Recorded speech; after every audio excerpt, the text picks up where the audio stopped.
योग दर्शनम। ओम नमो वेंकटेशाय। वितर्क रूप संस्थिता विचार भाव सुस्थिरा गोविंद गोविंद। चत्वारो बाहवस्ते कटिनिहित मृदुः साध्वसस्यापहर्ता शंखं शुभ्रं दधानः सुरुचिरतरश्चक्रधारी ततोऽन्यः एकेन स्थूलभाव्यं तदपरकरेणार्थसूक्ष्मं समाधिं सानन्दं सास्मितं च प्रजनयमहन् साधनौकैः समाप्यम् అని శ్రీ మహాయోగేశ్వరేశ్వరుడైనటువంటి శ్రీ వెంకటేశ్వర స్వామి వారిని భక్తిగా ప్రార్థించుకుంటూ పతంజలి మహర్షి గారు రచించిన యోగ సూత్రాలను ఆధారం చేసుకుని యోగ దర్శన అధ్యయన కార్యక్రమాన్ని ఈ శుభ సాయంకాల వేళ మనం ప్రారంభించుకుందాము. ప్రారంభంలో ఆచార్యుల వారితో కలిసి ప్రార్థనా శ్లోకాలను చదువుకుందాము. ఈ కార్యక్రమానికి శుభారంభం చేసుకుందాము. ఓం నమో నారాయణాయ. శ్రీ గురు ప్రార్థనా. గురుర్బ్రహ్మా గురుర్విష్ణుః గురుర్దేవో మహేశ్వరః గురుః సాక్షాత్ పరం బ్రహ్మ తస్మై శ్రీ గురవే నమః. శ్రీనివాస ప్రార్థనా. వెంకటేశ శ్రీనివాసః లక్ష్మీపతిరనామయః అమృతాంశో జగద్వంద్యః గోవిందః శాశ్వతః ప్రభుః. పతంజలి ప్రార్థనా. యోగేన చిత్తస్య పదేన వాచాం మలం శరీరస్య చ వైద్యకేన యోపాకరోత్తం ప్రవరం మునీనాం పతంజలిం ప్రాంజలిరానతోస్మి. నమో హిరణ్యగర్భాదిభ్యః యోగ విద్యా సంప్రదాయకర్తృభ్యః వంశర్షిభ్యః నమో మహద్భ్యః నమో గురుభ్యః. శ్రీ గురుభ్యో నమః. శిష్యుడు చాలా రోజుల నుంచి తప్పించుకు తిరుగుతున్నాడు. కొత్తగా పెళ్ళయింది. ఒక మంచి మాట చెప్దాము అని గురువుగారు శిష్యుడి కోసం కబురు పంపిస్తూనే ఉన్నాడు. శిష్యుడు దొరకటం లేదు. దొరకకుండా తప్పించుకు తిరుగుతున్నాడు. మామూలు రోజుల్లో అయితే దొరకడు అని ఒక సెలవు రోజున శిష్యుడు తరచుగా విజిట్ చేసే షాపింగ్ మాల్కి గురువుగారు వెళ్ళారు. ఆ షాపింగ్ మాల్లో శిష్యుడు దొరికాడు. శిష్యుడు ఆ షాపింగ్ మాల్కే వెళతాడని నాకు తెలుసు. అందువలన ఒక సెలవు రోజున అంటే ఫ్రీగా ఉండి ఎక్కువ సమయం షాపింగ్లో గడిపేటువంటి రోజు చూసుకుని ఆ షాపింగ్ మాల్కి వెళ్ళాడు. ఆ షాపింగ్ మాల్లో వెతగ్గా ఒక చోట శిష్యుడు దొరికాడు. దొరికినవాడు గురువుగారిని చూడంగానే దండం పెట్టాడు. శిష్యుడేమీ అవినీతుడేం కాడు. ఓ చిన్న భయం కొద్దీ గురువుగారికి దొరకకుండా తప్పించుకు తిరుగుతున్నాడు. గురువుగారు శిష్యుణ్ణి దీవించారు. దీవించి ఏం నాయనా, చాలా రోజులుగా కలవమని ఒక మంచి మాట చెప్తాను అని కబురు పంపిస్తూనే ఉన్నాను కదా, ఎందుకు తప్పించుకు తిరుగుతున్నావు, ఎందుకు దొరకటం లేదండి అని అడిగాడు. శిష్యుడు, అయ్యా నాకు పెళ్ళయింది, నా భార్య చాలా అందగత్తె అని సమాధానం చెప్పాడు.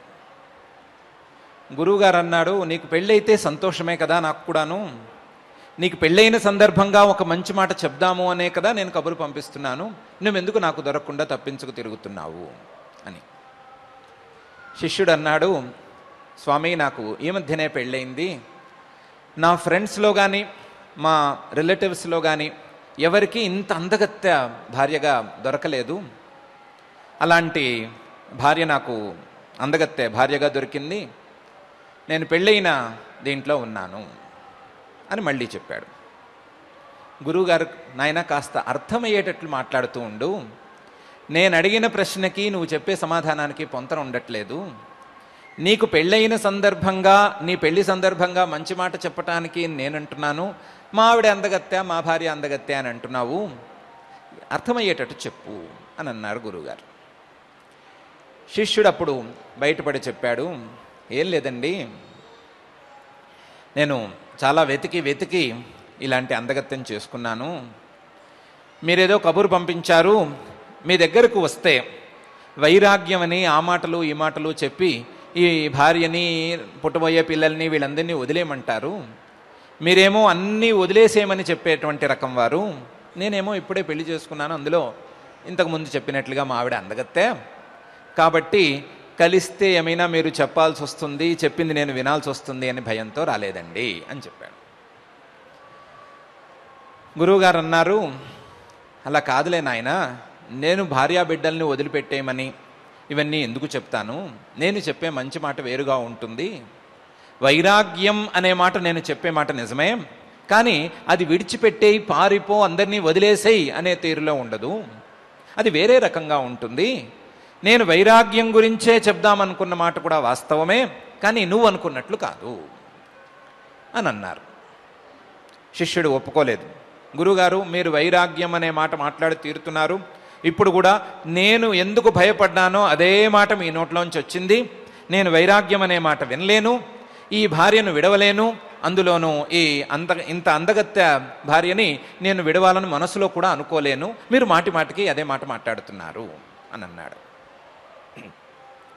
గురువుగారు అన్నారు, పోనీలే నాయనా, నేను బయటికి వెళుతున్నాను కదా, నువ్వు కూడా బయటకు వచ్చావు, నేను స్వర్గానికి వెళుతున్నాను, నాకున్న యోగ శక్తితో స్వర్గానికి వెళుతున్నాను, నువ్వు కూడా నాతో పాటు వస్తావా, స్వర్గంలో ఉండే విశేషాలు ఏమన్నా చూస్తావా, సెలవు రోజే కదా, మళ్ళీ సాయంత్రం లోపల వచ్చేద్దాము అని అన్నారు. కొత్త చోటంటేనే ఉత్సాహపడేటువంటి ఈ మహానుభావుడు పక్కన భార్య లేకపోయినా ఒంటరిగా గురువుగారితో స్వర్గానికి వెళ్ళటానికి మాత్రం సిద్ధపడ్డాడు. సిద్ధపడి పదండి గురువుగారు అన్నాడు. గురువుగారును శిష్యుడు ఇద్దరు స్వర్గానికి వెళ్ళారు. స్వర్గంలో ఆ రోజు ఏదో పెద్ద కార్యక్రమం జరుగుతోంది. ఆ కార్యక్రమం సందర్భంగా పెద్ద డ్యాన్స్ ప్రోగ్రాం ఏర్పాటు చేశారు. ఆ డ్యాన్స్లో ఊర్వశి, మేనక, రంభ, ఘృతాచి, తిలోత్తమ, సుకేషి, మంజుఘోష ఇలాంటి అప్సరసలందరూ ఉత్సాహంగా డ్యాన్స్ చేస్తున్నారు. చేస్తున్నప్పుడు పాపం శిష్యుడు నోరు తెరుచుకుని డ్యాన్స్ చూడడం మొదలుపెట్టాడు. గురువుగారు ఏదో అక్కడ ఉండే ఏదో దేవతలతో మాట్లాడవలసిందేదో మాట్లాడుకున్నారు. మాట్లాడుకుని ఈ శిష్యుడు ఎక్కడా అని వెతికారు. వెతికితే మొదలు ప్రవేశించినప్పుడు ఎక్కడ ఉన్నాడో అక్కడే ఉన్నాడు, అక్కడే నోరు వెళ్ళబెట్టుకుని చూస్తున్నాడు. సరే గురువుగారు శిష్యుడిని తట్టారు. తట్టి, నాయనా పద వెళదాము, వీళ్ళు పని అయిపోయింది, నా పని అయిపోయింది, కిందకి వెళ్ళిపోదాము, స్వర్గం చూసినట్లే కదా నువ్వు అని అన్నారు.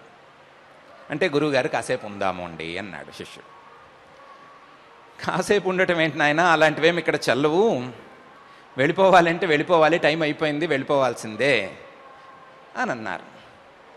అంటే లేదు గురువుగారు, నిజంగా డ్యాన్స్ ప్రోగ్రాం చాలా బాగుంది, డ్యాన్స్ చేస్తున్న వాళ్ళు చాలా అందంగా ఉన్నారు, నేను ఇక్కడే ఉంటాను అని ముద్దుగా గోముగా అడిగాడు. అడిగితే పాపం గురువుగారికి కాస్త భయము వేసింది, చికాకు వేసింది. ఎవరైనా దేవతలు చూసి ఏంటి ఇంకా ఎందుకు ఇక్కడ ఉన్నారు అని అడిగితే సమాధానం ఏం చెప్పాలి అని గురువుగారి భయం. అలాగే ఈ శిష్యుడి తీరు చూసి కొంచెం చికాకు కూడా వేసింది. ఇలాంటి గారాలు కూడవటానికి చోటు ఇది కాదు నాయన, మనం బయలుదేరదాము అని అన్నాడు. అంటే శిష్యుడు బయలుదేరటానికి సిద్ధంగా లేడు. లేదండి, ఇంత అందమైన డ్యాన్స్ మనం చూసి తీరాలి, మీకు ఎలాగూ వైరాగ్యం అనేది ఉందేనో మరోటనో అనుకుంటున్నారు కదా, మీరు చూడలేరు, ఎలాగూ నన్నైనా చూడనివ్వండి అని కూడా అన్నాడు. గురువుగారు అన్నారు, అదేమిటయ్యా అలా అంటున్నావు, మా ఆవిడ అందగత్యాన్ని ఇందాకే అన్నావు కదా, ఇప్పుడేంటి వీళ్ళందరూ చాలా అందంగా ఉన్నారు, డ్యాన్స్ చాలా బాగుంది అంటావేమిటి, మా ఆవిడ మా ఫ్రెండ్స్లోనూ రిలేటివ్స్లోనూ అందరికంటే నాకే మంచి అందగత్య భార్యగా దొరికింది అని అన్నావు కదా, ఇప్పుడేంటి వీళ్ళు బాగున్నారంటున్నావు అని అడిగారు.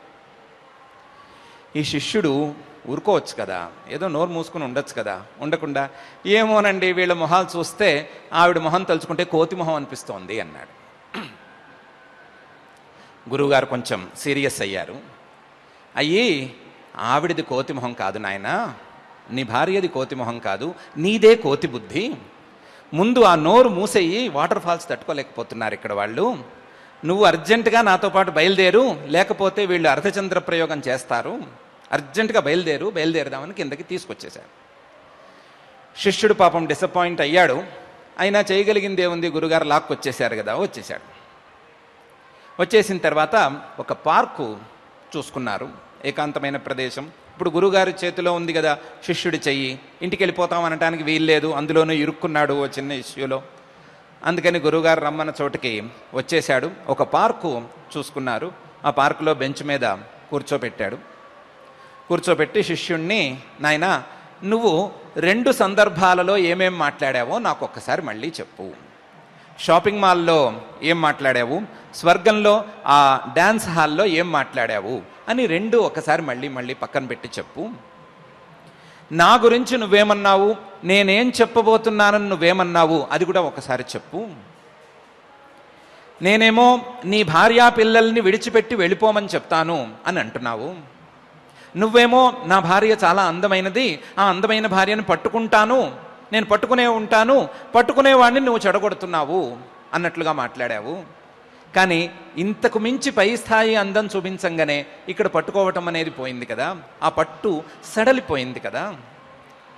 సడలిపోయింది.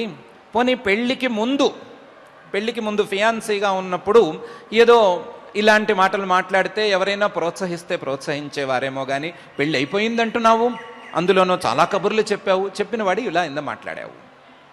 నీ బుద్ధిలో నీ స్వభావంలో ఉండేటువంటి లోపం ఏమిటి అని ఎప్పుడైనా పరిశీలించుకున్నావా? నీ స్వభావంలో ఉండేటువంటి ఈ లోపాన్ని సరిచేయటానికే కదా నేను వైరాగ్యం అనే కొత్త మాట మాట్లాడుతున్నాను. నీ స్వభావంలో ఒకదానికంటే ఒకటి, దీనికంటే పైది అని వెతుక్కుంటూ పోవటం, వెంపర్లాడటం అనేది ఉంది. అది లోపంగా ఉన్నది అనే కారణంతోనే కదా నేను చెప్తున్నాను వైరాగ్యం అనే మాటని. నిన్ను భార్యాబిడ్డలతో చక్కగా సంసారం చేసుకుంటుంటే నేనేమన్నా కాదంటానా? ఎందుకు కాదంటాను? పెళ్లి చేసుకోమని చెప్తున్నది నేను అభ్యాసం చేసినటువంటి వేదాలే కదా. పుత్రుల్ని పౌత్రుల్ని కలమని, వాళ్ళ ద్వారా మంచి సమాజాన్ని ఏర్పాటు చేయమని చెప్తున్నది అవే వేదాలు కదా. నేను ఆ వేదాలను దాటి నేను చెప్పలేను కదా. నేను చెప్తున్న మాట, వేదాలు చెప్తున్న మాట, లేదా శాస్త్రాలు చెప్తున్న మాట ఏమై ఉండాలి అని ఎప్పుడైనా ఆలోచించావా? నీవు భార్యాబిడ్డలతో సుఖంగా ఉండు, దాన్ని ఎవరూ కాదనటం లేదు. కానీ భార్యాబిడ్డలతో సుఖంగా ఉన్నప్పుడే కొన్ని మంచి పనులు చేయి అనే కదా చెప్తున్నది. కొన్ని మంచి పనులు చేయి అంటే నీ ఉద్యోగ ధర్మం కావచ్చు, లేదా నీవు చూసుకోవలసినటువంటి తల్లిదండ్రులను జాగ్రత్తగా చూసుకోవటం, అత్తమావలను జాగ్రత్తగా చూసుకోవటం, పెద్దలను గౌరవించటం, పిన్నలను ప్రేమించటం, ఇవన్నీ చేయి అనే కదా చెప్తున్నాము. ఇవి కాక స్వధర్మాచరణం అనేటువంటి వర్ణాశ్రమ ధర్మాలను ఆచరించమనే కదా చెప్తున్నాము. ఈ రెండిటినీ సమన్వయం చేసుకుంటూ జాగ్రత్తగా ఉండి నువ్వు కుటుంబంలో జాగ్రత్తగా ఉండు అనే కదా చెప్తున్నాము. దీన్ని దాటి ఎప్పుడైనా ఎవరైనా ఏమైనా చెప్పామా? కాదు, మీరేదో పిల్లల్ని భార్యని విడిచిపెట్టమంటారు, నేను విడిచిపెట్టలేను అని నువ్వు అనటానికి. కానీ నేను విడిచిపెట్టమని చెప్పటం లేదు అనే మాట ఇప్పుడు స్థిరం. కానీ నువ్వు మానసికంగా ఇంతకు మించి మంచిది దొరికితే విడిచిపెట్టడానికి సిద్ధం అనేది కూడా సిద్ధం. ఈ రెండిటికి తేడా ఎందుకు వస్తోంది అంటే నీ అవగాహనలో ఉండేటువంటి చిన్న లోపం, నీ బుద్ధి రీతిలో ఉండేటువంటి చిన్న లోపం దీనివలన వస్తోంది. నీ ఆలోచన తీరు సక్రమంగా లేదు, ఆలోచించవలసినటువంటి విధానం నీకు సక్రమంగా అవగాహనకు రాలేదు. ఆలోచించవలసినటువంటి విధానం ఏమిటి అంటే, కుటుంబంలో ఉండేటువంటి వారు నీలాంటి వాళ్ళు చక్కగా అన్యోన్యంగా దాంపత్య జీవితం సాగించుకోవాలి. అన్యోన్యంగా ఉండే సమయంలోనే ఇద్దరూ కలిసి కూర్చుని కాసేపు మంచి విచారణ చేయాలి, మంచి మాటలను ఆలోచించుకోవాలి, మంచి మాటలను వినాలి, మంచి ఆలోచన చేసుకోవాలి. ఇద్దరూ కూర్చుని కాసేపు 5 నిమిషాలో 10 నిమిషాలో ధ్యానం అంటే ఏమిటి, ఒకచోట కూర్చోవటం అంటే ఏంటి, ఆసనం అంటే ఏమిటి, ఇలాంటి విషయాల గురించి చర్చించుకోవాలి, వీటిని గురించి వినాలి, ఈ లిటరేచర్ని చదవాలి. అంతేకాకుండా ఇద్దరూ కలిసి కూర్చుని కష్టాలలోనూ సుఖాలలోనూ సరి అయిన ఆలోచన చేసుకోవాలి. కష్టాలు వచ్చినప్పుడు ఈ కష్టాలకు మూలం ఏమిటి అనే విషయాన్ని ఇద్దరూ కలిసి కూర్చుని చర్చించుకోవాలి. కష్టాలకు మూలం మనం అనుకునేటువంటి భౌతికమైనటువంటి కారణాలా, లేకపోతే మన ఎక్స్పెక్టేషన్సా అనే విషయాన్ని ఇద్దరూ కలిసి ఒక పాజిటివ్ థింకింగ్తో ఆలోచించి నిర్ణయించుకోవాలి. సుఖాలు కలిగినప్పుడు ఈ సుఖాలు ఎంతసేపు నిలబడుతున్నాయి అనే విషయాన్ని జాగ్రత్తగా ఇద్దరూ కలిసి కూర్చుని ఆలోచించి నిర్ణయించుకోవాలి. అది కూడా పాజిటివ్ థింకింగ్తోనే. కష్టాలకు మూలం ఏమిటి, సుఖాలు ఎంతసేపు నిలబడుతున్నాయి, ఈ కష్టాలు సుఖాలు ఎక్కడి నుంచి వస్తున్నాయి, ఎప్పుడు వస్తున్నాయి, ఎలా వస్తున్నాయి, ఇలాంటి విషయాలన్నీ సరిగ్గా ఆలోచించుకోవాలి. ఇలా ఆలోచించుకోగా మనస్సు ప్రశాంతమయ్యి లేదా మనస్సు కాస్త ఏకాగ్రమయ్యి కష్టమంటే ఏంటి, సుఖమంటే ఏమిటి అని తెలుసుకునేదాకా వస్తుంది. ఆ కష్టం సుఖం లేదా సుఖం దుఃఖం అనేది తెలిసినప్పుడు ఈ సుఖ దుఃఖాలను దాటిపోవటం ఎట్లా అనేటువంటి ఆలోచన మీకు తెలియకుండానే మీలో కలుగుతుంది. సుఖ దుఃఖాలను దాటిపోవటం ఈ అశాశ్వతమైనటువంటి లేదా తాత్కాలికమైనటువంటి సుఖాలే కావచ్చు, తాత్కాలికమైనటువంటి కష్టాలే కావచ్చు, వీటిని దాటడం ఎట్లా అనేటువంటి ఆలోచన మీలో ప్రారంభమైన తరువాత మీకు తెలియకుండానే వీటిని దాటడానికి ఉన్నటువంటి ఉపాయాలను అన్వేషించటం అనేది సహజంగా జరుగుతుంది. సరి అయిన రీతిలో వెళుతూ ఉన్నప్పుడు ఆ ఉపాయాలు కేవలం వైదికమైనటువంటి విజ్ఞానంలో మాత్రమే దొరుకుతాయి అనే విషయం కూడా క్రమంగా మీకే బోధపడుతుంది. వైదికమైనటువంటి విధానంలో ఈ ఉపాయాలను వెతుక్కుంటూ పోగా అసలు సుఖం ఎక్కడి నుంచి వచ్చింది, కష్టం ఎక్కడి నుంచి వచ్చింది, సుఖం అనుభవించేవారెవరు, కష్టాన్ని అనుభవించేవారెవరు, నేనెవరు, ఎదురుకుండా ఉండేటువంటి వస్తువు ఏమిటి, నువ్వేమిటి, పక్క వాళ్ళు ఏమిటి, చుట్టూ ఉన్న వాళ్ళు ఏమిటి అనేటువంటి విషయం క్రమంగా కనీసం శబ్దపరంగానైనా బోధపడుతుంది. దాని తాలూకు శబ్దాలైనా కనీసం మనసులోకి ఎక్కుతాయి. ఇలా శబ్దాలు మనసులోకి ఎక్కగా మనకు కావలసినది ఏమిటి అనే విషయం స్థూలంగా ఒక అవగాహనకు వస్తుంది.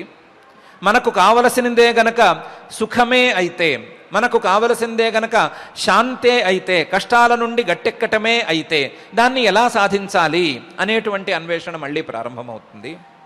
ఈ అన్వేషణ ప్రారంభం కాగా ఆ అన్వేషణ ఒక దారిలోకి రాగా, ఆ అన్వేషణ వైదికమైనటువంటి మార్గాన్ని అవలంబించగా క్రమంగా ఆ అన్వేషణ ప్రకృతి అంటే ఏమిటి, పురుషుడంటే ఏమిటి అనేటువంటి వివేకం దాకా తీసుకొస్తుంది. ఆ వివేకం కొద్దిపాటి స్థాయిలో మనసులో స్థిరపడగా మనకు కావలసిందేంటి, మనకు అక్కర్లేనిదేమిటి అనేటువంటి విశేషం బోధపడుతుంది. అప్పుడు మనకు అక్కర్లేని వాటి మీద మనకు కోరిక ఎందుకు అనే ప్రశ్న ఉదయిస్తుంది. ఆ ప్రశ్న ఉదయించిన తర్వాత ఆ అక్కర్లేని వస్తువుల మీద కోరిక పోయి కావలసిన వస్తువు మీద కోరిక నిలుస్తుంది. కావలసిన వస్తువు మీద కోరిక నిలవటం అనే ప్రాథమికమైన వైరాగ్యాన్ని సాధించిన తరువాత క్రమంగా ఆ వైరాగ్యం పెరగగా అసలు కోరిక అనేదే లేని స్థితి ఏర్పడుతుంది.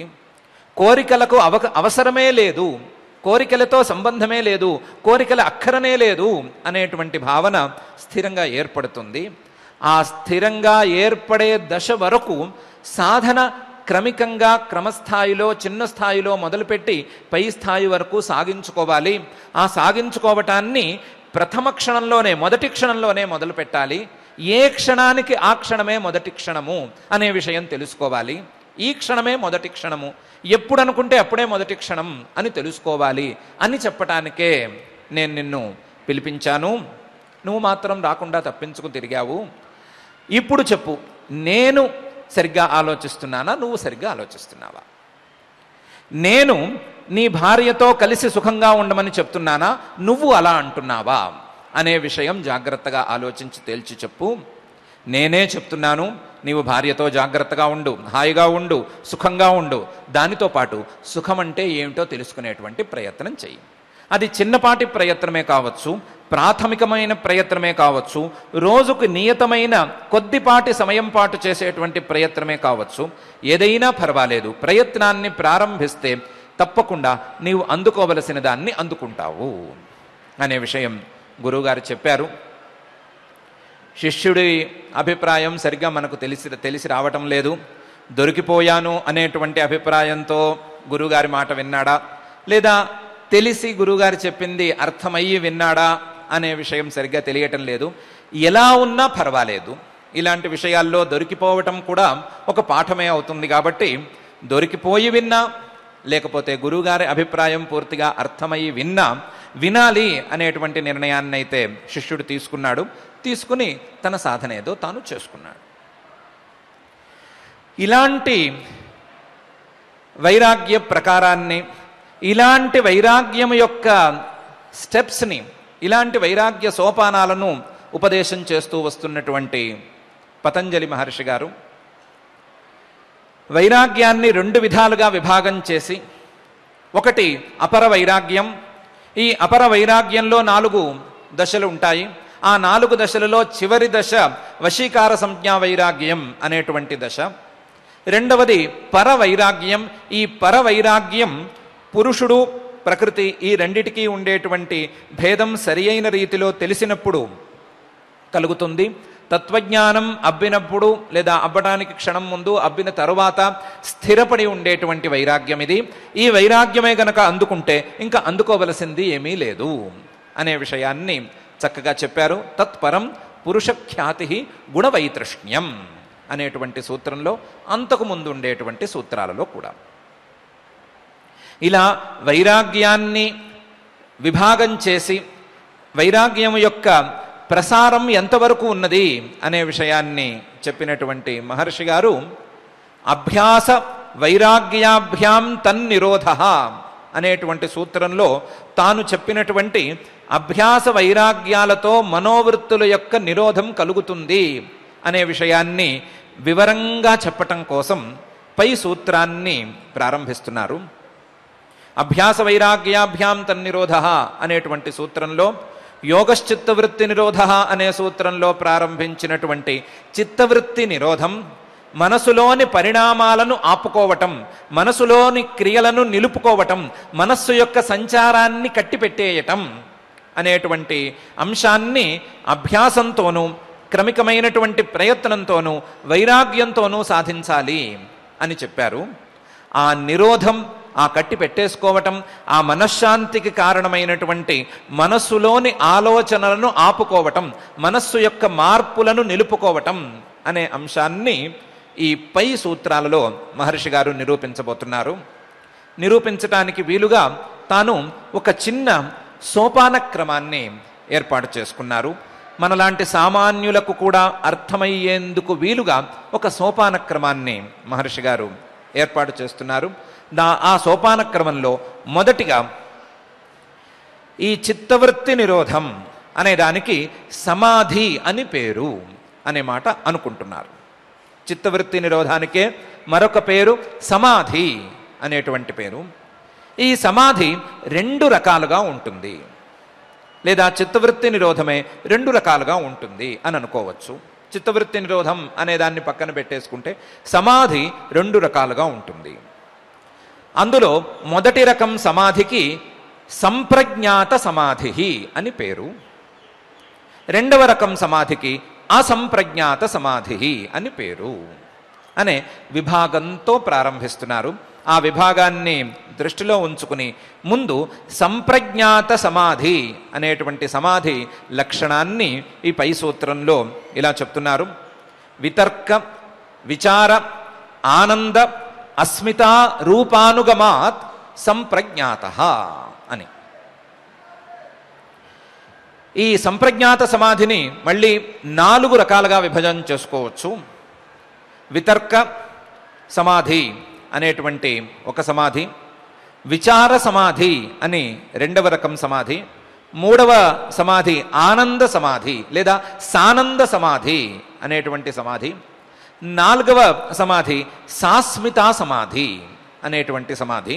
ఈ 4 సమాధులకు కలిపి సంప్రజ్ఞాత సమాధి అని పేరు. సంప్రజ్ఞాత సమాధి అనే పదానికి సమాధి అంటేనే చిత్తవృత్తి నిరోధం అని అనుకున్నాం కాబట్టి చిత్తవృత్తి నిరోధంలో ఉండేటువంటి ఒక విశేషం అని ఒక సాధారణమైన అర్థం. ఆ సాధారణమైనటువంటి అర్థం సంప్రజ్ఞాతమైనటువంటి స్థితిలో ఉండే చిత్తవృత్తి నిరోధం అనే అర్థం వరకు వెళుతుంది. సంప్రజ్ఞాతం వస్తువుల యొక్క ఉనికి తెలుస్తూ ఉండేటువంటి సమాధిని సంప్రజ్ఞాత సమాధి అంటారు అని స్థూలంగా నిర్వచనం చెప్పుకోవచ్చు. వస్తువుల యొక్క ఉనికి తెలుస్తూనే ఉండగా వృత్తి మాత్రం ఎంతో కొంత ఆగిపోగా దక్కేటువంటి సమాధిని సంప్రజ్ఞాత సమాధి అని అంటారు అని స్థూలంగా మహర్షి గారి అభిప్రాయాన్ని అర్థం చేసుకోవచ్చు. అందులో వస్తువుల యొక్క ఉనికి ఉండటం ఏమిటి, ఏ వస్తువులు ఉన్నాయి, ఎలా ఉన్నాయి అనే విషయాన్ని తేల్చి చెప్పటం కోసం, సమాధి యొక్క భేదాలను కూడా చెప్పటం కోసం వితర్క విచార ఆనంద అస్మిత రూపానుగమాత్ అనేటువంటి పదాలను మహర్షి గారు వాడుతున్నారు. ఏ జ్ఞానమైనా సరే ఎలా ఉంటోంది అనే విషయం ఒకసారి ఆలోచించుకోవాలి. ఏ జ్ఞానమైనా సరే ఎలా ఉంటోంది అంటే వస్తువును చూసేస్తున్నాము, చూసి దాని తాలూకు ప్రయోజనాన్ని పొందుతున్నాము అనే దృష్టితో కాక ఆ జ్ఞానము యొక్క రూపం ఎట్లా ఉంది, ఆ జ్ఞానంలో ఏమేమి భాషిస్తున్నాయి అనే పరీక్షతో ఈ జ్ఞాన పరీక్ష వెళ్ళాలి. ఏ జ్ఞానమైనా సరే చూసేటువంటి వ్యక్తి, చూడబడేటువంటి వస్తువు, ఈ రెండిటికీ మధ్య ఉండేటువంటి సంబంధం అనే 3 అంశాలను కలిగి ఉంటుంది. నేను ఎదురుగుండా ఉండేటువంటి వస్తువును చూస్తున్నాను అని అనుకున్నప్పుడు చూసేటువంటి నేను, చూడబడేటువంటి ఎదురుకుండా ఉండే వస్తువు దృశ్య పదార్థం, ఈ దృశ్య పదార్థానికి చూసేటువంటి నాకు ద్రష్టకి ఉండేటువంటి సంబంధం అంటే దర్శనం అనే 3 అంశాలతో కలిగి ఉంటుంది. నేను ద్రష్ట, దృశ్యం ఎదురుకుండా ఉండేటువంటి వస్తువు, ఈ రెండిటికి మధ్య ఉండేటువంటి దర్శనం. ద్రష్ట దృశ్యం దర్శనం అనేటువంటి 3 అంశాలతో ప్రతి జ్ఞానము నిండి ఉంటుంది. ప్రతి జ్ఞానాన్ని ఈ విధంగా అర్థం చేసుకోవాలి.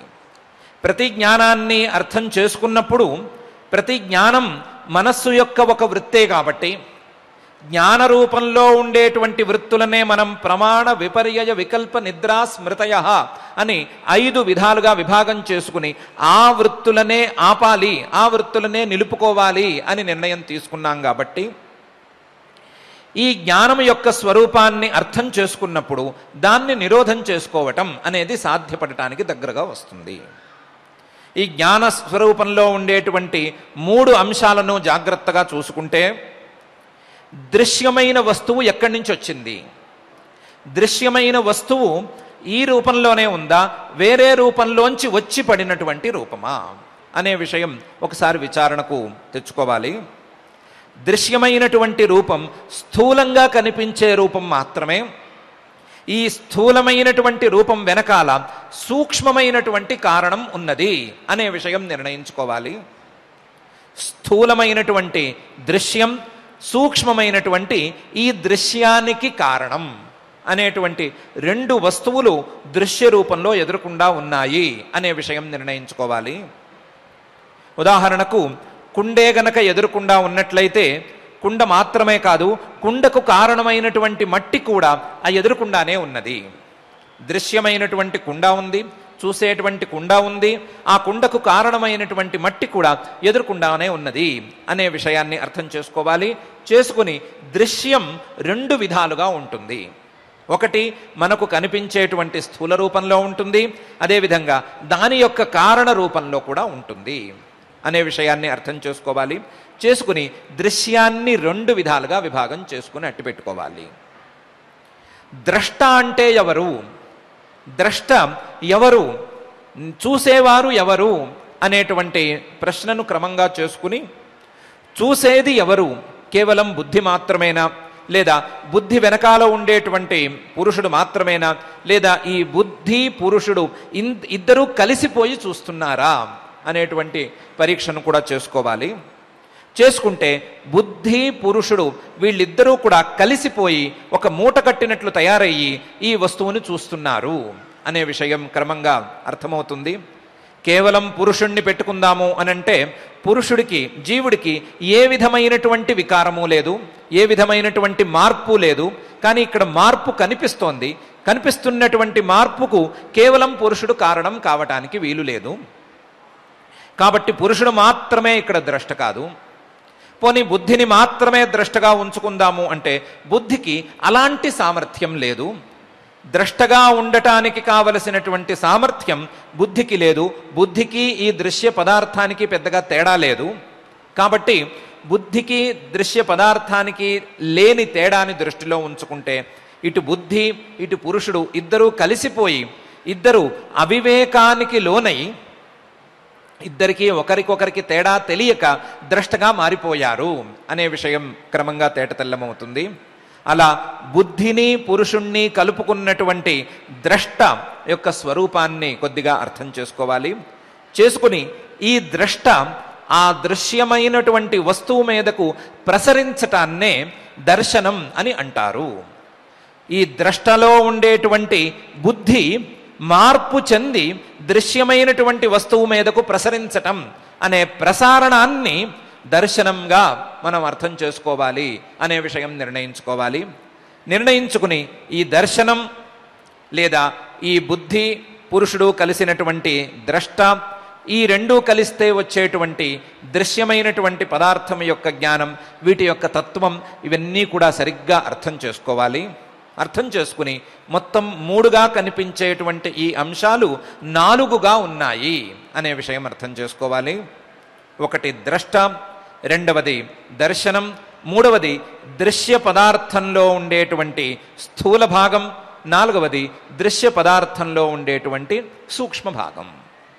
లేదా అటువైపు నుంచి దృశ్యం వైపు నుంచి వచ్చినట్లు కనిపించిన దృశ్య పదార్థంలో ఉండేటువంటి స్థూల భాగం, దృశ్య పదార్థంలో ఉండేటువంటి సూక్ష్మ భాగం, దర్శనం, ద్రష్ట అనేటువంటి 4 వస్తువులు 4 భాగాలు ప్రతి జ్ఞానానికి ఉంటాయి అని అర్థం చేసుకోవాలి. అర్థం చేసుకునేటప్పుడు జ్ఞాన స్వరూపాన్ని అర్థం చేసుకున్నట్లయితే దాన్ని ఆపుకోవటం అనేది ప్రక్రియ ప్రారంభమవుతుంది. జ్ఞాన స్వరూపాన్ని అర్థం చేసుకోగలిగినప్పుడు దాన్ని ఆపుకోవటం అనేది కూడా సాధ్యపడుతుంది. జ్ఞాన స్వరూపాన్ని అర్థం చేసుకున్న తరువాత ఈ జ్ఞానాన్ని ఆపుకోవటం లేదా ఈ వృత్తిని కట్టేసుకోవటం అనేటువంటి ప్రక్రియను ప్రారంభించే సమయంలో ధ్యానాన్ని మొదలు పెట్టుకోవాలి. ధ్యానానికి కూడా జ్ఞానానికి ఉన్నట్లుగానే ఒక ధ్యేయమైనటువంటి వస్తువు, ధ్యేయమైనటువంటి వస్తువు యొక్క స్థూల రూపం, ఆ ధ్యేయమైన వస్తువు యొక్క సూక్ష్మ రూపం, అలాగే ధ్యానం చేసేటువంటి ధ్యాత అనేటువంటి 4 అంశాలు క్రమంగా ఉంటాయి అనే విషయం తెలుసుకోవాలి. తెలుసుకున్న తరువాత సాధనను ప్రారంభించినటువంటి ఏ సాధకుడైనా ఏ యోగి అయినా సరే ఒకేసారి తన వృత్తులన్నిటినీ కట్టిపెట్టుకోవటం అనేది సాధ్యం కాదు అనే విషయాన్ని మొదలు ప్రాథమికంగా అర్థం చేసుకోవాలి. తన వృత్తులన్నిటినీ కట్టిపెట్టుకోవటానికి వీలుగా ఇతర వృత్తులను కట్టిపెట్టేసుకుని ఏదో ఒక ధ్యేయమైనటువంటి వస్తువు మీద మనస్సును స్థిరంగా నిలపటం అనేది చేసుకోవటం అనేది తథ్యం అనేది నిర్ణయించుకోవాలి. ఏదో ఒక ధ్యేయమైనటువంటి వస్తువును, చతుర్భుజమూర్తిని, చతుర్భుజుడైనటువంటి శ్రీమన్ మహావిష్ణువు యొక్క మూర్తిని ధ్యేయమైన వస్తువుని ఉంచుకుని ఆ ధ్యేయమైన వస్తువుని స్థూలంగా భావిస్తూ ఆ ధ్యేయమైన వస్తువుని స్థూల రూపంతో సహా ధ్యానం చేసుకోవటం అనేది అభ్యాసం చేయాలి. ఇలా అభ్యాసం చేసుకుంటూ వస్తున్నప్పుడు ఆ ధ్యేయమైన చతుర్భుజమూర్తి అనేటువంటి స్థూల రూపం, ఆ స్థూల రూపానికి సంబంధించినటువంటి సూక్ష్మరూపం, ఆ సూక్ష్మ రూపంతో సహా ఈ ధ్యానం చేసేటువంటి వ్యక్తి, ఈ నలుగురు ఈ ధ్యానంలో భాసిస్తూ ఉంటారు. ఈ 4 అంశాలు తప్ప ఇతర ఏ అంశాలు ఈ ధ్యానంలో భాషించటానికి వీలు లేదు. ధ్యానం చేయబడేటువంటి ధ్యేయమైనటువంటి ధ్యానానికి వీలుగా అమర్చుకున్నటువంటి మూర్తి, ఆ మూర్తిలో ఉండేటువంటి సూక్ష్మ రూపంతో పాటుగా ధ్యానంతో పాటుగా ధ్యానం చేసే వ్యక్తి తప్ప ఇతర ఆలోచనలు ఏవి మనసులోకి రావటానికి వీల్లేదు. కూర్చున్న దగ్గర నుంచి ఎటెటో పోవటం, జపానికను కూర్చుని ఏదో చేయటం అనే స్థితి ఉండకూడదు. కేవలం ఈ 4 అంశాలే స్థిరంగా ఉండాలి, మనసులో కదలకుండా ఉండిపోవాలి. అలా కదలకుండా ఉండిపోయిన స్థితిని సమాధి అని ప్రాథమికంగా చెప్పుకోవచ్చు. కేవలం ధ్యానం, ధ్యానం చేసేటువంటి వ్యక్తి, ధ్యేయమైనటువంటి మూర్తి, ఆ మూర్తికి సంబంధించినటువంటి సూక్ష్మరూపం, ఇవి మాత్రమే నిలిచినటువంటి ధ్యానాన్ని ప్రాథమికంగా సమాధి అని చెప్పుకోవచ్చు. ఈ సమాధి ఈ 4 రూపాలతోనూ కలిసి ఉంది కాబట్టి, ఈ 4 రూపాలు ఇంకా ఉన్నాయి కాబట్టి, ఇంకా కూడా మనస్సు పని చేస్తూనే ఉంది కాబట్టి, మనస్సు ఇంకా కూడా స్థూలమైన రూపం వైపుగానే ఎక్కువ పని చేస్తూ ఉంది కాబట్టి దీనికి సవితర్క సమాధి అని పేరు. వితర్కేణ సహవర్తతే ఇది సవితర్క సమాధి. వితర్కం అంటే స్థూలమైనటువంటి రూపం, స్థూలమైన రూపాన్ని ఆలంబనగా చేసుకుని స్థూలమైన రూపాన్నే ధ్యానం చేసుకోవటమే లక్ష్యంగా ప్రయత్నం చేస్తున్నటువంటి సమాధి కాబట్టి, స్థూలమైన రూపాన్నే నింపుకున్నటువంటి సమాధి కాబట్టి దీనికి సవితర్క సమాధి అని పేరు. ఈ సవితర్క సమాధి క్రమంగా అభ్యాసం కాగా ఈ సవితర్క సమాధిలో ప్రధానమైనటువంటి స్థూల రూపాన్ని పక్కకు జరిపేసి, ఆ స్థూల రూపాన్ని చతుర్భుజ మూర్తిని పక్కకు పెట్టేసి, ఆ మూర్తి యొక్క స్థూల రూపాన్ని కాకుండా మూర్తి యొక్క సూక్ష్మమైనటువంటి రూపాన్ని, ఆ మూర్తి యొక్క వ్యాపకమైనటువంటి రూపాన్ని, ఆ మూర్తి యొక్క వ్యాపకమైనటువంటి పంచమహాభూతాల యొక్క రూపాన్ని ధ్యానంలో ధ్యేయంగా ఉంచుకున్నటువంటి స్థితిని, సూక్ష్మమైనటువంటి దృశ్యం, ధ్యానంతో పాటుగా ధ్యానం చేసేటువంటి వ్యక్తి అనే 3 అంశాలను మాత్రమే కలిగినటువంటి ధ్యానాన్ని సవిచార సమాధి అని అనుకోవచ్చు. విచారం అంటే ఇందాక చెప్పుకున్నటువంటి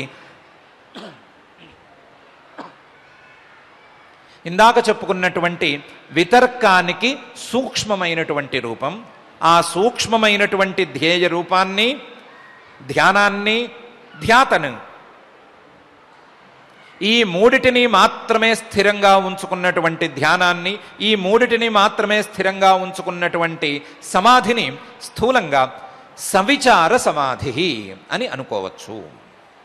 మొదలు స్థూల రూపం కూడా కలిసి ఉంది, ఇప్పుడు స్థూల రూపం తొలగిపోయి కేవలం సూక్ష్మరూపం, ధ్యానం, ధ్యాత అనేటువంటి 3 అంశాలు మాత్రమే ఉన్నాయి.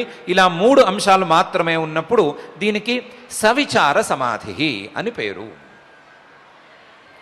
ఆ సూక్ష్మమైనటువంటి ధ్యేయమైన వస్తువును కూడా పక్కన పెట్టేసి కేవలం ధ్యానం, ఆ ధ్యానం చేసేటువంటి వ్యక్తి అనే ఇద్దరిని మాత్రమే, 2 అంశాలను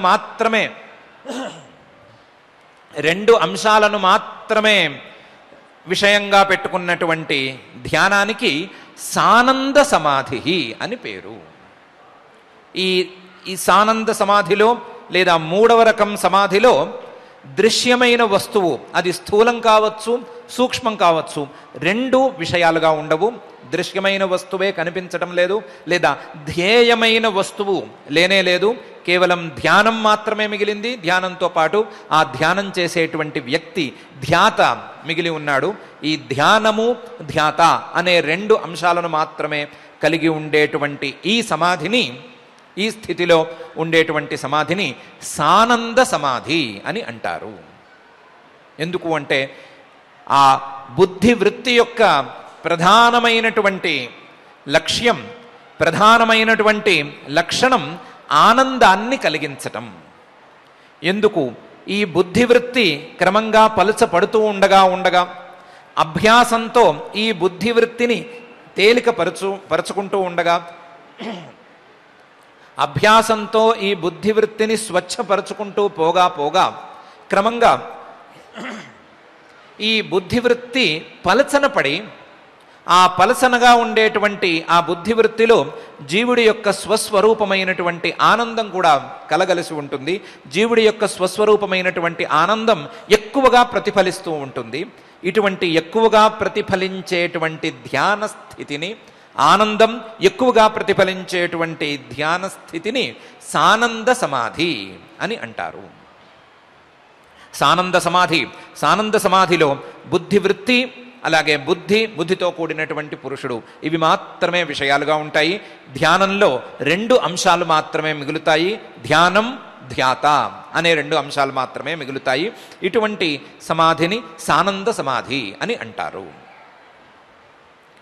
క్రమంగా ఈ బుద్ధివృత్తి కూడా విషయం కాకుండా ఉండి కేవలం జీవుడి యొక్క బుద్ధితో కలిసినటువంటి రూపం ధ్యాత మాత్రమే విషయం అయినప్పుడు, ధ్యాత మాత్రమే ధ్యానంలో తెలుస్తూ ఉన్నప్పుడు ధ్యేయమైన వస్తువు కనిపించటం లేదు, ధ్యేయమైన వస్తువుకి సూక్ష్మ రూపము స్థూల రూపము రెండూ కనిపించటం లేదు, ఆ ధ్యేయమైన వస్తువును చేసేటువంటి ధ్యానం ఇది కూడా కనిపించటం లేదు, కేవలం ధ్యాత స్వరూపం మాత్రమే మిగిలి ఉన్నప్పుడు దీన్ని సాస్మితా సమాధి అని అంటారు.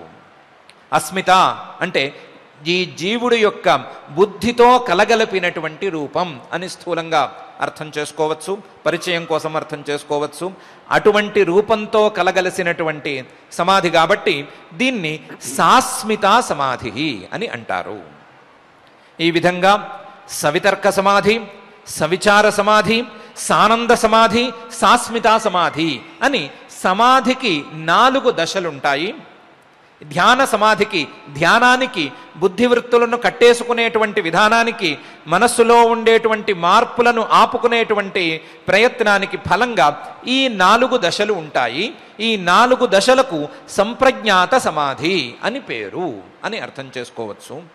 సంప్రజ్ఞాత సమాధి ఈ 4 దశలలోనూ ఏదో ఒక వస్తువు తెలుస్తూనే ఉంది, ఇంకా కూడా వస్తువు తెలుస్తూనే ఉంది, కానీ ఆ వస్తువు తప్ప మిగతా వస్తువులు తెలియటం లేదు. ఆ వస్తువు మీదకు తప్ప మిగతా వస్తువుల మీదకు లేదా మిగతా ఫలితాల మీదకో మిగతా అంశాల మీదకో బుద్ధి ప్రసరించటం లేదు. బుద్ధిని కట్టేసుకున్నట్లయింది, బుద్ధిని ఒకచోట కట్టేసుకున్నట్లయింది, ఒక వృత్తితో బుద్ధిని సీమితం చేసినట్లయింది. కాబట్టి దీనికి కూడా సమాధి అని పేరు మంచిదే. కాకపోతే వస్తువు తెలుస్తోంది కాబట్టి ఆ వస్తువు క్రమంగా సవితర్క సమాధిలో 4 వస్తువులుగా తెలుస్తున్నాయి కాబట్టి ధ్యేయమైన వస్తువు యొక్క స్థూల రూపం, ధ్యేయమైన వస్తువు యొక్క సూక్ష్మ రూపం, ధ్యానం చేసేటువంటి ధ్యాత అనేటువంటి 4 అంశాలు తెలుస్తున్నాయి కాబట్టి అది సంప్రజ్ఞాతం. సంప్రజ్ఞాతంలోని మొదటి దశ అది సవితర్క సమాధి అనేటువంటి దశ. 2వ దశలో సవిచార సమాధిలో ధ్యేయమైన వస్తువు యొక్క సూక్ష్మరూపం, ధ్యానం చేసేటువంటి వ్యక్తి అనే 3 అంశాలు తెలుస్తున్నాయి కాబట్టి అందులోనూ ఒక అంశం తొలగిపోయింది కాబట్టి దానికంటే పై దశ కానీ వస్తువు తెలుస్తూనే ఉంది కాబట్టి సంప్రజ్ఞాత సమాధి. 3వ దశలో సానంద సమాధిలో ధ్యేయమైన వస్తువు పూర్తిగా తొలగిపోగా ధ్యానం చేసేటువంటి వ్యక్తి ఈ 2 అంశాలు తెలుస్తూనే ఉన్నాయి కాబట్టి ఇది సంప్రజ్ఞాత సమాధి. కానీ ధ్యేయమైన వస్తువు తొలగిపోయింది కాబట్టి మొదటి 2 దశల కంటే పై దశ. 4వ దశలో ధ్యేయమైన వస్తువు లేదు, అటు బుద్ధివృత్తి లేదు, కేవలం ధ్యాత మాత్రమే మిగిలి ఉన్నాడు కాబట్టి ధ్యాత కనిపిస్తూ ఉన్నాడు లేదా ధ్యాత తెలుస్తూ ఉన్నాడు కాబట్టి ఇది సంప్రజ్ఞాతం. సంప్రజ్ఞాతంతో పాటుగా మిగతా దశల కంటే పై స్థాయిలో ఉంది కాబట్టి 4వ దశలో ఉండే సమాధి అని 4 సమాధులను సంప్రజ్ఞాత సమాధిగాను అర్థం చేసుకోవచ్చు. సంప్రజ్ఞాత సమాధిగా అర్థం చేసుకోవడంతో పాటుగా 4 దశలలో ఉండేటువంటి భేదాలను కూడా తెలుసుకోవచ్చు అని మహర్షి గారు అభిప్రాయపడుతున్నారు. ఆ అభిప్రాయంతో వితర్క, విచార, ఆనంద, అస్మిత రూప అనుగమాత్ సంప్రజ్ఞాత. వితర్కం అంటే వస్తువు యొక్క స్థూల రూపం, ఈ స్థూల రూపంతో సహా మిగతావన్నీ కూడా అంటే వస్తువు యొక్క సూక్ష్మ రూపం, ధ్యాత అనే రూపాలన్నీ కూడా ఈ సమాధిలో చేరి ఉన్నాయి కాబట్టి, ఈ సమాధిలో కలగలిసి ఉన్నాయి కాబట్టి దీనికి సవితర్క సమాధి అని పేరు. వితర్కం కాక వస్తువు యొక్క స్థూల రూపం కాక సూక్ష్మ రూపంతో పాటు 3 కలగలిసి ఉన్నాయి కాబట్టి 3 రూపాలు కలగలిసి ఉన్నాయి కాబట్టి ఆ సంప్రజ్ఞాత సమాధికే సవిచార సమాధి అని పేరు. 3 కాక 2 కలగలిసి ఉంటే సానంద సమాధి అని పేరు, 1 ఉంటే సాస్మితా సమాధి అని పేరు అని 4 సమాధులను కూడా మహర్షి గారు పరిచయం చేస్తున్నారు. 4 సమాధులు, అసలు సమాధుల్ని 2 విధాలుగా విభాగం చేయటం ఎందుకు? చేసిన విభాగంలో మళ్ళీ ఒక సమాధిని 4గా విభజించి చూపించటం ఎందుకు? 4లో 4, 3, 2, 1 విషయాలు అవుతాయి అని చెప్పటం ఎందుకు? ఇన్ని రకాలుగా చెప్పడం ఎందుకు? సమాధి అంటే ఒకటే, ఏంటి? బుద్ధి వృత్తుల్ని కట్టేసుకోవటం. దాన్ని సాధించమని ఒకే మాటతో చెప్పటం సరిపోతుంది కదా, ఇంత ఎందుకు చెప్పటం అనే ఒక ప్రశ్న వస్తే రావచ్చు. ఎక్కువ చేయటానికి ఏమన్నా చెప్తున్నారా అనేటువంటి ప్రశ్న వస్తే రావచ్చు. కానీ మహర్షి గారు ఎక్కువ చెప్పటం అనేది ఉద్దేశంగా పెట్టుకున్న వ్యక్తి కాదు, తక్కువ చేసి చెప్పటంనే ఉద్దేశంగా పెట్టుకున్నటువంటి వ్యక్తి. కానీ ఆ తక్కువ చేసి చెప్పటంలో కూడా దారిని చూపించాలి అనేటువంటి అభిప్రాయం ఉన్న వ్యక్తి. విలువిద్య అంటే ఆర్చరీ నేర్చుకుంటూ వస్తున్నటువంటి సాధకుడు మొదలు గురి చూసి కొట్టాలి అని అనుకుంటాడు, గురిని కొట్టాలి అని అనుకుంటాడు. గురి కొట్టాలి అంటే మొదటి క్షణంలోనే గురిని కొట్టగలడా? గురిని చూసి కొట్టగలడా? మొదటి క్షణంలో గురిని చూసి కొట్టడం అనేది సాధ్యం కానే కాదు. అలాంటి సందర్భాల్లో ఏం చేస్తారు అంటే గురిని ఒక పెద్ద వస్తువుగా చిత్రీకరించి దూరంగా లేదా దగ్గరగా అట్టి పెడతారు. ఈ సాధకుడు కొట్టగలిగినంత దూరంలో బాగా కంటికి స్థూలంగా కనిపించేటువంటి స్థాయిలో గురిని అట్టి పెడతారు. అట్టిపెట్టి జాగ్రత్తగా దాన్ని కొట్టమంటారు. అభ్యాసం చేస్తూ చేస్తూ ఉండగా అందులో ఉండేటువంటి వలయాలను తగ్గిస్తూ ఆ గురి యొక్క పరిమాణాన్ని తగ్గిస్తూ గురిని సూక్ష్మం చేసి చూపిస్తారు. అలా సూక్ష్మం చేయగా చేయగా చేయగా అతి సూక్ష్మమైనటువంటి గురిని కూడా సదరు వెలుకాడు ఛేదించగలుగుతాడు. ఇది అభ్యాస క్రమంలో ఏర్పడేటువంటి సౌకర్యం. ఇలాంటి అభ్యాసాన్నే యోగులు కూడా చేసుకుని తీరాలి. యోగులు మొదలు స్థూలాన్ని ధ్యేయంగా ఉంచుకుని స్థూలమైనటువంటి వస్తువు యొక్క ధ్యానాన్ని అలవాటు చేసుకుని ఆ స్థూలమైన వస్తువు యొక్క ధ్యానం నుండి సూక్ష్మమైన వస్తువు ధ్యానం వరకు, సూక్ష్మమైన వస్తువు ధ్యానం నుండి అసలు ధ్యేయమైన వస్తువే లేనటువంటి ధ్యానం వరకు, ఆ ధ్యేయమే లేనటువంటి ధ్యానం నుండి ధ్యానము యొక్క అవసరమే లేనటువంటి ధ్యానం వరకు, చివరకు ధ్యాత వరకు వచ్చే స్థాయి వరకు క్రమంగా అభ్యాసంతో రావాలి.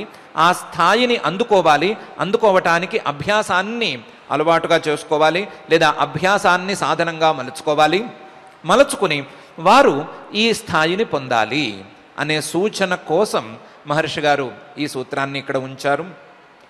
ఇంతేకాకుండా అభ్యాస వైరాగ్యాభ్యాం తన్నిరోధ అనేటువంటి సూత్రంలో చెప్పినటువంటి వైరాగ్యము యొక్క స్థాయులను బట్టి కూడా ఈ సమాధి యొక్క స్థాయిలు ఉంటాయి అనే విషయాన్ని చెప్పటం కోసం కూడా మహర్షి గారు ఈ సూత్రంలో ఇలాంటి విభాగాన్ని చేసి చూపిస్తున్నారు. మనకే తెలిసినట్లుగా, మనం ఇంతకు ముందే చర్చించుకున్నట్లుగా వైరాగ్యంలో ఉండేటువంటి స్థాయిలు 4. మొదటిది యతమాన సంజ్ఞా వైరాగ్యం అనేటువంటి స్థాయి, రెండవది వ్యతిరేక సంజ్ఞా వైరాగ్యం అనేటువంటి స్థాయి, మూడవది ఏకేంద్రియ సంజ్ఞా వైరాగ్యం అనే స్థాయి, నాలుగవది వశీకార సంజ్ఞా వైరాగ్యం అనేటువంటి స్థాయి. అందులో యతమాన సంజ్ఞా వైరాగ్యం అనేటువంటి మొదటి స్థాయిలో ఉండేటువంటి వైరాగ్యంలో సాధకుడు అప్పుడే తన ప్రయత్నాన్ని ప్రారంభిస్తున్నాడు కాబట్టి, వైరాగ్యంలోనే ఇంకా పట్టు చిక్కలేదు కాబట్టి సాధకుడికి సూక్ష్మమైనటువంటి వస్తువులను గ్రహించేటువంటి యోగ్యత పరిపూర్ణంగా అవ్వదు. అటువంటి దశలో ఉండేటువంటి సాధకుడు సంప్రజ్ఞాత సమాధిని తెచ్చుకోవాలి అంటే 4 అంశాలతోనూ కూడి ఉండేటువంటి సవితర్క సమాధిని తొందరగా అందుకోగలడు. అటువంటి సమాధికి తగినట్లుగా వైరాగ్యాన్ని తెచ్చుకున్నటువంటి వ్యక్తికి ఈ సమాధే యోగ్యమైన సమాధి అనే విషయాన్ని అర్థమయ్యేటట్లు చెప్పటం కోసం కూడా మహర్షి గారు ఈ విభాగాన్ని మొదలుపెట్టారు. అలాగే రెండవ వైరాగ్యమైనటువంటి వ్యతిరేక సంజ్ఞా వైరాగ్యం అనేటువంటి స్థాయిలో ఉండే సాధకుడు తనలో ఎన్ని కోరికలున్నాయి, ఎన్ని కోరికలు సమసిపోయినాయి, తనలో ఉండేటువంటి దోషాలేమిటి, తనలో ఉండేటువంటి గుణాలేమిటి అని మనసులోకి తొంగి చూసుకోగలిగినటువంటి స్థాయిలోకి వస్తున్నాడు. కాబట్టి అటువంటి స్థాయిలో ఉండేటువంటి సాధకుడికి, అటువంటి స్థాయిలో ఉండేటువంటి యోగికి సవిచార సమాధి అనేది యోగ్యమైన సమాధి. అతనికి స్థూలమైన వస్తువును పక్కన పెట్టగలిగినటువంటి నేర్పు కొంతగా అబ్బి ఉంటుంది కాబట్టి అటువంటి స్థితిలో ఈ సమాధికి అతను యోగ్యుడవుతాడు. అలాగే ఏకేంద్రియ సంజ్ఞా వైరాగ్యం అనే స్థాయిని అందుకున్నటువంటి సాధకుడు మనస్సును పూర్తిగా చూసుకోగలిగినటువంటి స్థాయిలోకి వచ్చేసి ఉంటాడు కాబట్టి మనస్సులో తన యొక్క కోరికలన్నిటినీ సంక్షిప్తం చేసుకోగలిగిన స్థాయికి వచ్చాడు కాబట్టి మనస్సు, దాని యొక్క ప్రవృత్తి, దాని యొక్క వృత్తి, వీటి మీద అవగాహనకు అతను గురి కాగలడు. లేదా మనస్సు యొక్క ప్రవృత్తి ఏ విధంగా ఉంటుంది అని గమనించే స్థాయికి ఇతను రాగలడు. ఇటువంటి వ్యక్తికి కేవలం బుద్ధివృత్తితో మాత్రమే కూడినటువంటి ఈ 3వ రకం సమాధి, సానంద సమాధి అనేది యోగ్యమైన సమాధి. అలా కాకుండా వశీకార సంజ్ఞా వైరాగ్యం అని వైరాగ్యంలో 4వ దశను సాధించుకున్నటువంటి సాధకుడికి ఇటు మనస్సు మీద అటు ఇంద్రియాల మీద అన్నిటి మీద పట్టు సరిగ్గానే ఏర్పడింది కాబట్టి ఆ మనస్సు యొక్క వృత్తులను గమనించకుండా కేవలం తన యొక్క స్వస్వరూపాన్ని గమనించుకునేటువంటి స్థాయి ఏర్పడుతుంది. అటువంటి స్థాయిలో అతను సాస్మితా సమాధికి యోగ్యుడవుతాడు అనేటువంటి స్తరభేదం లేదా స్థాయి భేదం దీన్ని చెప్పటానికి కూడా మహర్షి గారు ఈ 4 రకాల సమాధులతో కూడినటువంటి సంప్రజ్ఞాత సమాధి అనేటువంటి సమాధిని ఈ సూత్రంలో చెప్తున్నారు. అది వితర్క, విచార, ఆనంద, అస్మిత రూపానుగమాత్ సంప్రజ్ఞాత అనే తీరులో ఉంటుంది అనే విషయం చెప్తున్నారు. చెబుతూ క్రమంగా అభ్యాసంతోనూ వైరాగ్యం యొక్క దశలతోనూ వీటన్నిటితోనూ ధ్యేయమైనటువంటి వస్తువు మీద, ధ్యేయమైనటువంటి స్థూలమైన వస్తువు మీద బుద్ధిని నిలుపుకుని క్రమంగా దాని యొక్క సూక్ష్మ రూపానికి తెచ్చుకుని ఆ సూక్ష్మ రూపం నుండి ధ్యానం వైపుగా మరల్చుకొని ఆ ధ్యానం మీద నుండి కూడా ధ్యాత మీదకు పూర్తిగా ధ్యానాన్ని తెచ్చేసుకుని కేవలం ధ్యాతను మాత్రమే ధ్యానం చేసుకునేటువంటి స్థాయికి సాధకులు రావాలి. సంప్రజ్ఞాత సమాధిలో చివరి స్థాయిని అందుకోవాలి అని కూడా మహర్షి గారు సూచన చేస్తున్నారు. సూచన చేస్తూ ఈ సంప్రజ్ఞాత సమాధి స్థాయి నుండి అసంప్రజ్ఞాత సమాధి స్థాయి లేదా అసలు సమాధి స్థాయిని చేరుకోవటం సులభమవుతుంది అనే విషయం కూడా ఈ మెట్ల విధానంలో, సోపాన క్రమంలో తెలుసుకోవటానికి వీలుగా ఉండటానికి ఈ సూత్రాన్ని రచిస్తున్నారు. ఇందాక కథలో ఒక పాయింట్ మర్చిపోయాం. ఆయన శిష్యుడు అన్నాడు, ఏమండి ఎప్పటికీ మాకు అర్థం కాని విషయాలే చెప్తారు, అర్థమయ్యే విషయాలు, సులభంగా ఉండే విషయాలు చెప్పరు, ఎప్పుడు ఏదో వినమంటారు, ఏదో కష్టపడి వినాల్సి వస్తోంది, ఎలా అండి మీతో అని అడిగాడు. అడిగితే గురువుగారు అన్నారు, అలా కాదు నాయన, నీకు అర్థమయ్యే విషయాలే చెప్పుకుంటూ పోయి అర్థం కాదు అని నువ్వు ఇప్పుడు అనుకుని చిన్నపాటి ఆలోచనతో నువ్వే అర్థం చేసుకోగలిగిన విషయాలనే గనక చెప్పకపోతే కొన్ని రోజులు పోయిన తర్వాత మాకేం చెప్పలేదు అంటావు నాయన. నువ్వు ఒక స్టాండ్ మీద నిలబడి ఉండేటువంటి వాడివేం కాదు, అది ఇప్పుడే తెలిసిపోయింది. కాబట్టి అర్థమైంది, అర్థం కాలేదు అనే విచారణ సరి అయిన విచారణ కాదు నాయన. ఇది కావాలి, అక్కర్లేదు అనే విచారణే సరి అయిన విచారణ. కావలసినది అయితే, ఇది కావలసిందే, తెలుసుకోవలసిందే అయితే అది కష్టమైనా సరే కష్టపడి తెలుసుకునే తత్వం మానవుడికి సహజంగానే ఉంది. కాబట్టి తరువాత ఎప్పుడో మాకేమి ఎవరు అందించలేదు, మాకు అందించలేదు, సంప్రదాయం లోపించింది, మాకు చెప్పేవాళ్ళు లేరు అని అనుకోకుండా కష్టమైన విషయాన్ని చెప్పినప్పుడు వినటమే న్యాయం నాయన. కాబట్టి నువ్వు నేను చెప్పినప్పుడల్లా జాగ్రత్తగా వింటూ ఉండు, ఈ విషయం నీకు క్రమంగా బోధపడుతుంది అనటంలో నేను నీకు హామీ ఇవ్వగలను. కాకపోతే నువ్వు కాస్తంత మనస్సు పెడితే నీకు బాగా అర్థమవుతుంది అని కూడా చెప్పారు గురువుగారు.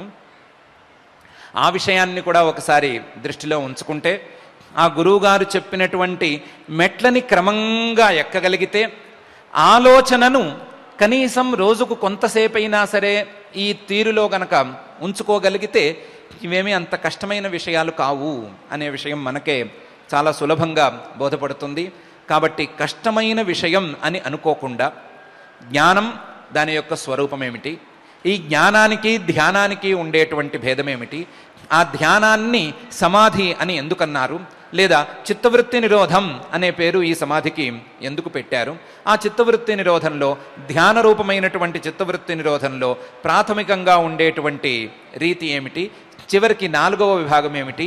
ఈ మధ్యలో ఉండేటువంటి విశేషాలు ఏమిటి అని జాగ్రత్తగా గనక మనం పరిశీలించుకోగలిగితే, మన మనస్సులోకి కనీసం కొంతసేపైనా తొంగి చూసుకోగలిగితే, మన మనస్సు చేసేటువంటి ప్రయత్నాలన్నిటినీ గనక ఒకసారి చూసుకోగలిగినట్లయితే అతి సులభమైనటువంటి అంశమే ఇది అనే విషయం మనకు తేటతెల్లమవుతుంది. కాబట్టి ఇటువంటి అతి సులభమైన, అతి కఠినంగా తోచేటువంటి సమాధి గురించి మరింత లోతుగా మనం అధ్యయనం చేసుకుందాం. ఎవరికి వారు ఇలాంటి పరీక్షలను చేసుకునేందుకు ప్రయత్నమైతే చేసుకుందాం. దానితో పాటుగా ఈ సమాధికి కావలసినటువంటి సామగ్రి అంతా సమకూరి క్రమంగా మెట్లెక్కుతూ ఎక్కుతూ వచ్చి ఈ సమాధుల దాకా వచ్చి, అందులో ఈ సంప్రజ్ఞాత సమాధిలో కూడా సాస్మితా సమాధి అనేటువంటి చివరి స్థాయి సమాధికి కూడా మనం చేరుకోవాలి అని మనం ఆశిద్దాం. దానికి కావలసినటువంటి ప్రయత్నాన్ని, మొదటి మెట్టును ఎక్కటాన్ని మనం తప్పకుండా చేద్దాం. మనకు ఈ మార్గంలో, ఈ సమాధి మార్గంలో, ఈ సంప్రజ్ఞాత సమాధి మార్గంలో, ఈ యోగ మార్గంలో అండగా నిలవమని ఆ మహాయోగేశ్వరేశ్వరుడైనటువంటి శ్రీ వెంకటేశ్వర స్వామి వారిని భక్తిగా ప్రార్థించుకుందాం. ఆ ప్రార్థనతో ఈరోజు కొంచెం ఆలస్యమైనా సరే పారాయణను శ్రద్ధగా ప్రారంభించుకుందాం. ఓం నమో వెంకటేశాయ. ఆచార్యులు కథారూపంగా చెప్పవలసినటువంటి అంశాన్నంతటినీ కూడా అత్యంత క్లిష్టమైనటువంటి విషయాలని, ఆ పారిభాషిక పదాలన్నీ కూడా సమాధి, అభ్యాసము, వైరాగ్యము అనేటువంటి లోకంలో ఒకరా ప్రయోగింపబడుతూ ఉంటే అసలు అవి ఏ అర్థంలో, పతంజలి మహర్షి ఏ భావనతో వాటిని చెప్పారు, దానిలో ఉన్నటువంటి తత్వం ఏమిటి అనే విషయాన్ని, క్లిష్టమైన వాటినన్నింటినీ కూడా సరళంగా మనకి బోధిస్తూ, కథలో చెప్పినటువంటి శిష్యుడి గుణాలు లేకుండా గురువు గారు ఏదైతే భావన చేస్తున్నారో అటువంటి గుణాలన్నీ కూడా వినేటువంటి వారికి మనందరికీ కూడా అబ్బాలని ఆ దేవదేవుని ప్రార్థిస్తూ, ఆ దేవదేవుని ఆశ్రయించినట్లయితే ఆయనే మనకు దదామి బుద్ధియోగంతం ఏనమాముపయాంతితే అని చెప్పారు. కాబట్టి ఆ విభూతి యోగంలో కొన్ని శ్లోకాలు, మనం 18 శ్లోకాలు నేడు పారాయణ చేసుకుంటూ ఉన్నాం. ఈ విభూతి యోగాన్ని పఠించినట్లయితే ఇంతవరకు ఏదైతే మనకు జ్ఞానం యోగ దర్శనంలో అబ్బిందో అది మరింత విపులంగాను, అలాగే తదితరమైనటువంటి సమస్త జ్ఞానము మనకు తెలిసి సరైనటువంటి దిశలో మన ప్రయాణం కొనసాగుతుంది అనడంలో సంశయం లేదు. కాబట్టి గీతాచార్య యొక్క దివ్యమైనటువంటి వాక్కులను మనందరం కూడా భక్తి శ్రద్ధలతో శ్రీకృష్ణ ప్రార్థన మొదలుకొని మంగళాంతం వరకు భక్తి శ్రద్ధలతో పఠిద్దాం. శ్రీకృష్ణ ప్రార్థన. వసుదేవసుతం దేవం కంసచాణూరమర్దనం దేవకీ పరమానందం కృష్ణం వందే జగద్గురుం. శ్రీగీతా ప్రార్థన. సర్వోపనిషదో గావః దోగ్ధా గోపాలనందనః పార్థో వత్సః సుధీర్భోక్తా దుగ్ధం గీతామృతం మహత్. అథ శ్రీమద్భగవద్గీతాసు ఉపనిషత్సు బ్రహ్మ విద్యాయాం యోగశాస్త్రే శ్రీకృష్ణార్జున సంవాదే విభూతి యోగే దశమాధ్యాయే శ్లోకాః. శ్రీభగవానువాచ భూయ ఏవ మహాబాహో శృణు మే పరమం వచః యత్తేహం ప్రీయమాణాయ వక్ష్యామి హితకామ్యయా. న మే విదుః సురగణాః ప్రభవం న మహర్షయః అహమాదిర్హి దేవానాం మహర్షీణాం చ సర్వశః. యో మామజమనాదిం చ వేత్తి లోకమహేశ్వరం. అసమ్మూఢః సమర్థ్యేషు సర్వపాపైః ప్రముచ్యతే. बुद्धिर्ज्ञानमसम्मोहः क्षमा सत्यं दमः शमः सुखं दुःखं भवो भावः भयं चाभयमेव च अहिंसा समता तुष्टिः तपोदानं यशो यशः भवन्ति भावा भूतानां मत्त एव पृथग्विधाः महर्षयः सप्त पूर्वे चत्वारो मनवस्तथा मद्भावा मानसा जाताः येषां लोक इमाः प्रजाः एतां विभूतिं योगं च मम यो वेत्ति तत्त्वतः सोऽविकम्पेन योगेन युज्यते नात्र संशयः अहं सर्वस्य प्रभवः मत्तः सर्वं प्रवर्तते इति मत्वा भजन्ते माम् बुधा भावसमन्विताः मच्चित्ता मद्गतः प्राणाः बोधयन्तः परस्परम् कथयन्तश्च माम् नित्यम् तुष्यन्ति च रमन्ति च तेषाम् सततयुक्तानाम् भजताम् प्रीतिपूर्वकम् ददामि बुद्धियोगं तम् येन मामुपयान्ति ते तेषामेवानुकम्पार्थम् अहमज्ञानजं तमः नाशयाम्यात्मभावस्थः ज्ञानदीपेन भास्वत।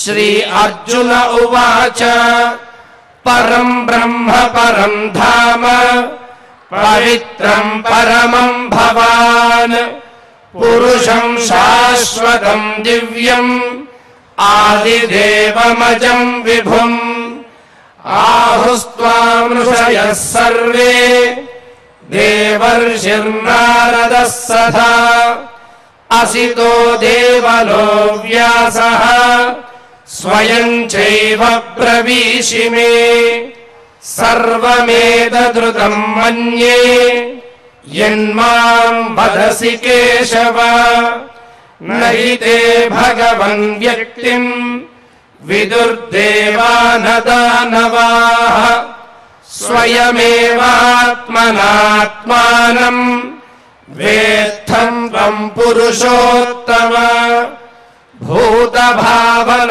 भावेश देवदेव जगत्पते वक्तुमर्हस्य शेषेण दिव्या ह्यात्मविभूतयः याभिर्विभूतिभिर्लोकान् इमां त्वं व्याप्य तिष्ठसि कथं विद्यामहं योगिन् त्वां सदा परिचिन्तयन् केषु केषु च भावेषु चिन्त्योऽसि भगवन्मया विस्तरेणात्मनो योगम् विभूतिं च जनार्दन भूयः कथय तृप्तिर्हि शृण्वतो नास्ति मे मृतम् इति श्रीमद्भगवद्गीतासु उपनिषत्सु ब्रह्मविद्यायां योगशास्त्रे श्रीकृष्णार्जुन संवादे विभूतिनामयोगे दशमाध्याये श्लोकाः यत्र योगेश्वरः कृष्णः यत्र पार्थो धनुर्धरः तत्र श्रीर्विजयो भूतिः ध्रुवा नीतिर्मतिर्मम अथ क्षमा प्रार्थना यदक्षरपदभ्रष्टम् मात्राहीनं च यद्भवेत् तत्सर्वं क्षम्यतां देव नारायण नमोऽस्तुते। अथ भगवत्समर्पणम् कायेन वाचा मनसेन्द्रियैर्वा बुद्ध्यात्मना वा प्रकृते स्वभावात् करोमि यद्यत् सकलं परस्मै नारायणायेति समर्पयामि। अथ लोकक्षेम प्रार्थना।